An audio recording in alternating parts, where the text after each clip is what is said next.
నమస్కారం. నా పేరు B Praveen Nayak, ZPSS Indravelli high school. నేను ఈరోజు 9వ తరగతి భౌతిక రసాయన శాస్త్రం పాఠ్యాంశాన్ని బోధిస్తున్నాను. మరి మనకి ఈరోజు టాపిక్ పరమాణువులు మరియు అణువుల సంబంధించినటువంటి విషయాన్ని ఈరోజు మనం చర్చిద్దాం. విషయాన్ని చాలా చక్కగా మనం ఈరోజు వివరించేందుకు ప్రయత్నం చేద్దాం. ఒక వస్తువు ఏదో ఒక పదార్థంతో తయారవుతుంది అంటే మన చుట్టూ వివిధ ఆకారాలు, పరిమాణాలు, అమరికలు కలిగి ఉన్న వస్తువులు కూడా ఒక పదార్థానికి ఉదాహరణలే. అసలు ఈ పదార్థాలు వేడితో తయారవుతాయి. మరి ద్రవ్యరాశి ఏ విధంగా ఉందో తెలుసుకుందాం. మరి రసాయన చర్యలో ద్రవ్యరాశి ఏమవుతుంది? ఈ పదార్థం యొక్క స్థితి మార్పు చెందినప్పుడు పదార్థంలో ఏ మార్పు చెందుతుంది అంటే, మరి తుప్పు పట్టినటువంటి ఇనుప ముక్క భారం పెరుగుతుందా తగ్గుతుందా? కట్టెలు బొగ్గు మండినప్పుడు పూర్తిగా కాలినప్పుడు బూడిద మారినప్పుడు మరి సమాన భారం ఉంటుందా? తడి బట్టలు గాలిలో ఆరేసినప్పుడు మరి తడి బట్టల నీరు ఏమైంది? ఇలాంటి విషయాలను, మెగ్నీషియం తీగను మరి మండించినప్పుడు ఏమైంది? మరి గంధాన్ని మండిస్తే ఏమవుతుంది? ఈ ప్రశ్నల యొక్క విషయ విశ్లేషణనే పరమాణువు మరియు అణువులు. లెడ్ నైట్ ఒక రసాయన చర్యలో క్రియాజనకాలు, క్రియాజన్యుల భారం ఎటువంటి మార్పు సంభవిస్తుందో ఈ ప్రయోగం ద్వారా మనం తెలుసుకుందాం. ఇక్కడ లెడ్ నైట్రేట్ ద్రావణానికి మరియు పొటాషియం అయోడైడ్ కలిపినప్పుడు లెడ్ అయోడైడ్ గాను మరియు పొటాషియం నైట్రేట్ గాను ద్రావణం ఏర్పడుతుంది. ఈ ప్రయోగం ద్వారా ఎటువంటి భారం కోల్పోలేదని తెలుస్తుంది. ఈ సమీకరణాన్ని మనం ఈ క్రింది విధంగా చూడవచ్చు. పదార్థంలో ద్రవ్యరాశి సృష్టించడం కానీ నాశనం చేయడం కానీ జరగదు. మరి కట్టెలను మండిస్తే దాని భారం తగ్గుతుందని తెలుస్తుంది. కానీ ఇటువంటి చర్య గురించి మరి మనం మండించే అటువంటి పదార్థం ఏదైతే ఉందో ఇది భారం తగ్గిస్తుందనే విషయం తెలుస్తుంది. కానీ ఆంటోనీ లేయోజర్ వంటి శాస్త్రవేత్త ఒక ప్రత్యేక పరికరం తయారు చేసి మరి దీన్ని అధ్యయనం చేసి కట్టె బొగ్గును మండించినప్పుడు ఏర్పడే పదార్థాలు కూడా ఏది కూడా బయటికి పోకుండా ఇతను పూర్తిగా మూసి ఉన్నటువంటి ఏర్పాటు ఒక ప్రత్యేక ప్రయోగాన్ని ఏర్పాటు చేసి ఈ క్రింది విషయాలను ఇతను చర్చించనైనది. ద్రవ్య నిత్యత్వ నియమాన్ని ఇతను ప్రతిపాదించడం జరిగింది. ఒక రసాయన చర్యలో ద్రవ్యరాశి సృష్టించడం కానీ నాశనం చేయడం కానీ చేయలేం. మరో విధంగా చెప్పాలంటే రసాయన చర్యలో ఏర్పడిన క్రియాజన్యులు ద్రవ్యరాశి, ఆ చర్యలో పాల్గొన్న క్రియాజనకాల ద్రవ్యరాశి సమానం. మరి ఇదే విధంగా ఇతను మరి ఇతని ప్రతిపాదనను బలపరుస్తూ హెచ్ లాండ్ అనే శాస్త్రజ్ఞుడు ఇతను కొన్ని ప్రతిపాదనలను ఇతను రూపొందించడం జరిగింది. మరి ఇతను ఏదైతే ప్రతిపాదించిండో ప్రత్యేక హెచ్ ఆకారం కలిగినటువంటి గాజుతో తయారు చేయబడినటువంటి ఒక పరికరాన్ని తీసుకొని అందులో మరి ఈ పరికరం మరియు ఏ అనే ఒక లింబ్, బి అనే లింబ్ ద్వారా ఏలో సిల్వర్ నైట్రేటు, బిలోను హైడ్రోక్లోరిక్ను తీసుకున్నాడు. ముందుగా ఈ ప్రయోగం కంటే ముందుగా క్రియాజనకాలు ప్రయోగ భారాలతో నమోదు చేసుకున్నారు. క్రియాజనకాలు చర్యలో పాల్గొనేటట్టు సర్దుబాటు చేశాడు. రసాయన చర్య జరిగి సిల్వర్ క్లోరైడ్ ఏర్పడిన తర్వాత నత్రిక్ ఆమ్లం ఏర్పడుతుందని ఇతను గమనించాడు. మరి నత్రిక్ ఆమ్లం గమనించినప్పుడు మరి ఇందులో క్రియాజనకాలు క్రియాజనుల భారం ఎటువంటి మార్పు లేదని ఇతను ఈ ప్రయోగం ద్వారా లాండ్ వివరించడం జరిగింది. ఈ సంయోగ పదార్థాల భారస్థితి ఎల్లప్పుడూ ఒకే విధంగా ఉంటుందని మరి జోసెఫ్ ఫ్రాస్ట్ అనే శాస్త్రవేత్త ప్రయోగపూర్వకంగా ఇతను నిరూపణ చేయడం జరిగింది. ఇందులో మరి 3 మూలకాలు భార శాతాలను తీసుకున్నాడు: కాపర్, కార్బన్, ఆక్సిజన్. ఇందులో మరి సహజ నమూనాలు, కృత్రిమ నమూనాలను తీసుకోవడం జరిగింది. మరి కాపర్ కార్బొనేట్లో మరి కాపర్ గాను, కార్బన్ గాను, ఆక్సిజన్ గాను ఈ 3 మూలకాల యొక్క సమాన భారాలు ఉంటాయని ఇతను ఏ ప్రాంతంను బట్టి సేకరించబడిందో దాని విషయాలు సంఘటిత ఆధారంగా ఆధారపడదని ఇతను వివరించడం జరిగింది. దీన్ని బట్టి జోసెఫ్ ఫ్రాస్ట్ స్థిరానుపాత నియమాన్ని ఇతను ప్రతిపాదించడం జరిగింది. స్థిరానుపాత నియమం అంటే ఏంటిది? ఒక నిర్దిష్ట రసాయన సంయోగ పదార్థం ఎల్లప్పుడూ స్థిర భార నిష్పత్తితో కలిసి ఒకే మూలకంగా ఏర్పడే అటువంటిది.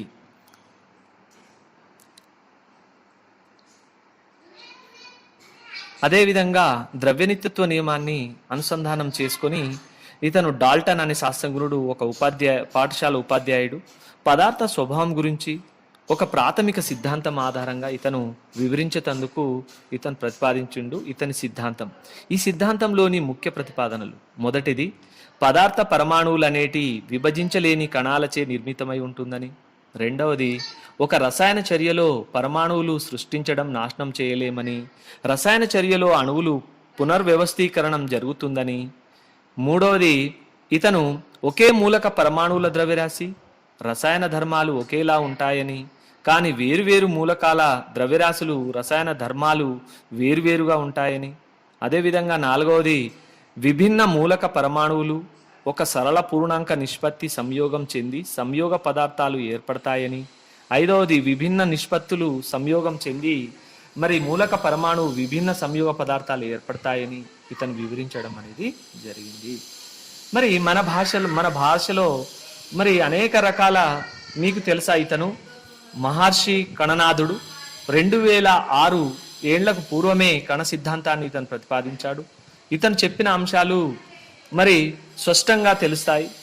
మరి ఇతని అసలు పేరు మహర్షి కణనాథుడు కణ సిద్ధాంతాన్ని ప్రతిపాదించడం జరిగింది. పదార్థం అన్ని రూపాలు అణువులే చిన్న చిన్న కణాలు నిర్మితమవుతాయని, ఈ అణువులే మరల పరమాణు సూక్ష్మ కణాలు నిర్మితమై ఉంటాయని ఇతను ప్రతిపాదించడం అనేది జరిగింది. మరి పరమాణువు అణువులు అంటే మరి వాటి గురించి, పరమాణువు అంటే ఏంటిది? పదార్థం అనేది పరమాణువులు అనబడే అతి సూక్ష్మ కణాలు నిర్మితమవుతుందని అర్థం. ఈ పరమాణువులు చాలా ప్రాథమికమైనవి. ఇవి ప్రకృతి సాధారణంగా ఒంటరిగా ఉంటాయి. కొన్నిసార్లు 2 లేదా అంతకంటే ఎక్కువ పరమాణువులు సంయోగం చెంది అణువులుగా ఏర్పడతాయి. అణువులు వేర్వేరు మూలకాల కలయిక వల్ల ఏర్పడిన అణువులు సంయోగ పదార్థాలు లేదా సమ్మేళనాలు అంటారు. ఉదాహరణకు నీరు, సాధారణ ఉప్పు, కార్బన్ డయాక్సైడ్.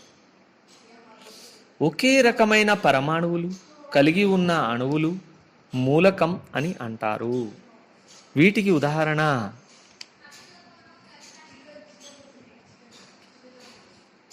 ఒకే పరమాణువులు ఏర్పడే మూలకాలు ఇనుము, రాగి, జింకు, అల్యూమినియం, వెండి, బంగారం.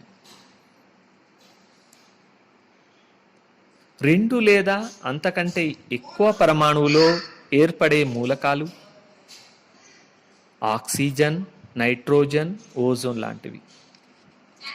ఇలా మనకు భాషలో రసాయన చర్యలో సమ్మేళన. మరి అదే బంగారం ఇతర దేశాల్లో ఇలాగే పిలుస్తారా? ప్రపంచంలో చాలా భాషలు వాడుకల్లో ఉన్నాయి. మరి ఈ రకరకాల భాషలు పిలిస్తే సమస్యగా మారుతుంది. కాబట్టి అధిగమించటందుకు ప్రాంతీయ భాషల వారీగా సౌలభ్యం ఉండడం కోసం మూలకాల పేర్లను నిర్ణయించారు. రసాయన శాస్త్రంలో రకరకాల రసాయన చర్యలు ఉంటాయని మనకు తెలుసు. ప్రతిసారి రసాయన చర్యలో పాల్గొనే మూలకాల సమ్మేళనాల పూర్తిగా పేర్లను రాయడం వల్ల సమయం వృధా కావడం కాక ఇబ్బందికరంగా ఉంటుంది. ఈ సమస్య అధిగమించుటకు మూలకాలను చిన్న గుర్తులో సూచించడం ప్రారంభించారు. ఈ చిన్న గుర్తులను ఆ మూలకాలు సంకేతాలు అని అంటారు.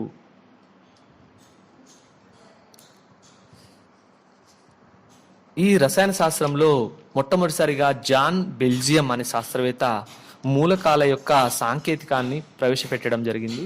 మూలకం యొక్క పేరును సూచించే ఇంగ్లీష్ పదంలో మొదటి అక్షరం ఏదైతే ఉంటుందో దాన్ని H, ఆక్సిజన్, హైడ్రోజన్గా గుర్తించవచ్చు. అదేవిధంగా కొన్ని మూలక సాంకేతికాలు ఉన్నాయి, క్రింది పట్టిక ద్వారా మనం చూడవచ్చు.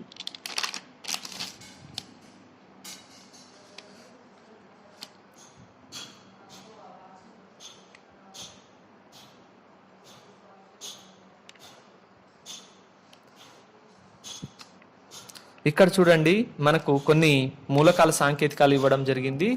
మరి ఇక్కడ లాటిన్ నామాలు ఉన్నాయి. ఇక్కడ చూడండి సోడియం నైట్రియం అని, వెండిని అర్జెంటియం అని, టంగస్టాన్ని వోల్ఫ్రోమ్ అని, పొటాషియంను కాలుష్యం అని అంటారు. ఇదే విధంగా మిగతా మూలకాలు. ఒక మూలకం అణువు ఏర్పడాలంటే ఎన్ని మూలక పరమాణువులు సంయోగం చెంది ఉంటాయో ఆ సంఖ్యను పరమాణువుకత అని అంటారు. ఒకే పరమాణువు కలిగి ఉండే అణువులు ఏక పరమాణువులని, రెండు పరమాణువులు కలిగి ఉంటే అణువులను ద్విపరమాణువులని, మూడు పరమాణువులు కలిగి ఉంటే వాటిని త్రిపరమాణువులని అంటాం. ఇక్కడ పరమాణువుకత పట్టికను ఇవ్వడం జరిగింది. ఈ మధ్యలో గ్యాప్ ఉంది చూడండి. ఫెర్రిక్, అల్యూమినియం, కాపర్, ఇంకా కొన్ని మరి వీటికి సంబంధించినటువంటి పరమాణు సంయోజతను ఇవ్వడం జరిగింది. అవి ఏ రకమైన, ఇటు మూలకం పేరుంది, సాంకేతికాలు ఉన్నాయి, పరమాణుకత ఉంది, చూసుకోవచ్చు. నెక్స్ట్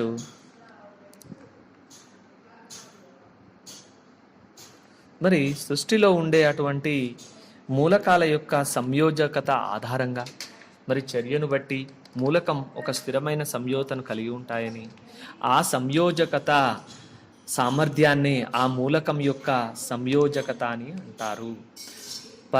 ఒక మూలకం ఏదైతే ఉందో దాని యొక్క సంయోజకతను ఇక్కడ ఇవ్వడం జరిగింది. హైడ్రోజన్ 1, క్లోరిన్ 1, ఆక్సిజన్ 2, ఈ విధంగా మనకు పట్టికలో ఇవ్వడం జరిగింది. మరి లోహ మరియు అలోహ సమ్మేళ ఆవేశపూరిత కణాలు కలిగి ఉంటాయి. ఈ ఆవేశపూరిత కణాలనే ఆయాన్లు అని అంటాం. ఈ ఆయాన్లు రుణావేశం కానీ ధనావేశం కానీ కలిగి ఉంటాయని ఆవేశిత కణాలు, రుణావేశిత కణాలను రుణావేశిత ఆయాన్లను ఆయానని, ధనావేశిత ఆయాన్ను కాటయాన్ అని పిలుస్తాం. ఇక్కడ H-, Cl-, బ్రోమియం మైనస్, అయోడిన్ మైనస్, ఇవి ఆయాన్కు ఉదాహరణ. అదే కాటయాన్కైతే H+ గాను, Na+ గాను, K+ గాను ఇవ్వడం జరిగింది. మరి ఇదే విధంగా మరి సమ్మేళాలను సూచించడం కొరకు వాడే గుర్తులను దాన్ని సాంకేతికం అని అంటాం. దీంట్లో రెండు రకాలు. ఒకటి సమ్మేళనపు అణువులలో ఏ మూలకాలు ఉన్నాయో చూడాలి. ఆ అణువులో ఏ మూలక పరమాణువులు ఎన్ని ఉన్నాయో చూడాలి. మరి దీన్ని బట్టి మనకు రెండు ఇస్తే వాటి యొక్క ఏవైతే మూలకాలు ఉన్నాయో కార్బన్ డైఆక్సైడ్ కానీ, కోక్ కానీ, నీరు కానీ, ఇలాంటివి మనం చూస్తూ ఉంటాం. మరి ఈ సమ్మేళ సాంకేతనాల్లో ముఖ్యంగా మూలక ఆయాన్ సంయోతను ఉపయోగించి సమ్మేళనాల సాంకేతికాలను వ్రాసే పద్ధతిని క్రిస్ క్రాస్ పద్ధతి అని అంటాం. మరి ఇక్కడ ఏదైతే పదార్థం ఉందో ఈ ఇవ్వబడినటువంటి అల్యూమినియం, ఆక్సిజన్ 2 ఆయాన్లను చూస్తే మరి అల్యూమినియం క్లోరైడ్గా ఏర్పడడం జరిగింది. అదేవిధంగా రెండవది మెగ్నీషియం బ్రోమైడ్ను తీసుకుంటే ఇక్కడ మెగ్నీషియం బ్రోమైడ్గా ఏర్పడడం జరిగింది. మరి మెగ్నీషియం యొక్క రెండు సాంకేతికాలు ఇలాంటి ఒకదానితో ఒకటి మరి ఇవి పంచుకోవడం వల్ల క్రిస్ క్రాస్ పద్ధతిలో కొన్ని ఇవ్వడం జరిగింది, చూడవచ్చు. అదేవిధంగా డాల్టన్ సిద్ధాంతం ఆధారంగా మరి ప్రతి పరమాణు నిర్దిష్ట ఆకారం, పరిమాణం చిన్నవి కనుక వాటి ద్రవ్యరాశిని మనం కనుగొనడం శాస్త్రవేత్తలకు చాలా అయ్యింది కనుక మరి మూలక యొక్క ద్రవ్యరాశి, ఒక మూలకం యొక్క ద్రవ్యరాశి వేరో మూలకం యొక్క ద్రవ్యరాశిని పోల్చి చెప్పడం అనేది జరిగింది. మరి దీన్ని కార్బన్ 12 పరమాణువు ద్రవ్యరాశి ప్రామాణికంగా తీసుకొని ఇతర మూలకాల ద్రవ్యరాశిని కొలవాలని 1961లో అంతర్జాతీయంగా నిర్ణయించారు. మరి ఇలా మనకు ఒక మూలకం పరమాణు యొక్క కార్బన్ 12 ద్రవ్యరాశిలో 1/12వ వంతు భాగం కంటే ఎన్ని రెట్లు ఎక్కువ ఉంటుందో తెలిపే సంఖ్యను ఆ మూలక పరమాణు యొక్క పరమాణు ద్రవ్యరాశి అని అంటాం. మరి పరమాణు ద్రవ్యరాశి అనేది రెండు రాసుల నిష్పత్తి, అందుకే దీన్ని ప్రమాణాలు ఉండవు. మరి దీన్ని పరమాణు ద్రవ్యరాశి ప్రమాణాల్లో AMU అని వ్యక్తపరుస్తారు. అంతర్జాతీయంగా దీన్ని IUPAC చేసిన సూచనల మేరకు ద్రవ్యరాశి వ్యక్తపరచడానికి ప్రస్తుతం మనం AMU బదులుగా ఏకీకృత ద్రవ్యరాశి యూనిఫైడ్ మాస్గా యు అని ఉపయోగిస్తాం. ఇక్కడ కొన్ని మూలకాల యొక్క పరమాణు ద్రవ్యరాశి ఇవ్వడం జరిగింది, మనం దీన్ని గమనించవచ్చు. ఇదే విధంగా ఈ రోజులలో పరమాణు ద్రవ్యరాశిని ఖచ్చితంగా కొలవడానికి ద్రవ్యరాశి స్పెక్ట్రోమీటర్, మాస్ స్పెక్ట్రోమీటర్ వంటి పరికరాలను ఉపయోగిస్తున్నారు. ఈ విధంగా ఈ పరికరాన్ని మీరు చూడవచ్చు. అణువు ద్రవ్యరాశి అంటే ఏంటిది? ఒక పదార్థం యొక్క అణువు ద్రవ్యరాశి ఆ పదార్థ అణువులో అన్ని పరమాణువుల యొక్క ద్రవ్యరాశి మొత్తానికి సమానం.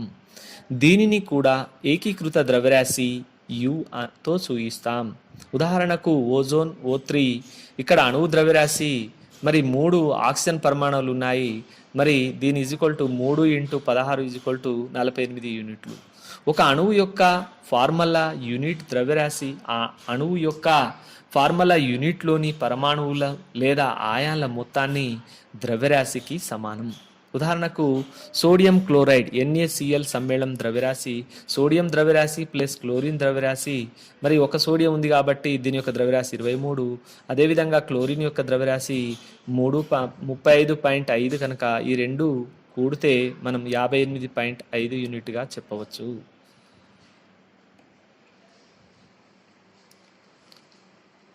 ఇదే విధంగా కొన్ని ద్రవ్యరాశులు మనకు పట్టిక నందు ఇవ్వడం జరిగింది. మరి ఇక్కడ నీరుకు సంబంధించి ఇవ్వడం జరిగింది. నీరు ఇక్కడ 18 యూనిట్లు గాను, ఇక్కడ అదేవిధంగా కార్బన్ యొక్క ద్రవ్యరాశి 12 గాను ఉంది. మరి ఈ ద్రవ్యరాశి రెండింటిని పోల్చినప్పుడు మరి రెండు కూడా ఇక్కడ సమానంగా మనకు కనబడడం జరిగింది. మరి అణువులు ఏవైతే ఉన్నాయో ఒక మోల్ మరి ద్రవ రూపం ఘన రూపంలో ఉండే అటువంటి మోల్ భావన ప్రతిపాదనను, మోల్ అంటే ఏంటిది? మోల్ అనగా 12 గ్రాములు, కార్బన్ అనగా 12, ఐసోటోపుల్ పరమాణువు యొక్క సంఖ్య సమానమైన సంఖ్యలలో కణాలు మరి పరమాణు అణువుల ఆయాన్ల మొదలైనవి ఉపకణాలు కలిగి ఉండే పదార్థం అని అర్థం. ఒక మోల్ సంఖ్య ఎల్లప్పుడూ స్థిరం. దీని విలువ 6.022 × 10⁻23. అవగాడ్రో, ఇతను అవగాడ్రో సంఖ్య 6.022 10⁻23 గాను ఇతని గౌరవార్థంగా ఇతను ఈ అవగాడ్రో సంఖ్యను నిర్ణయించడం జరిగింది. ఇంతటితో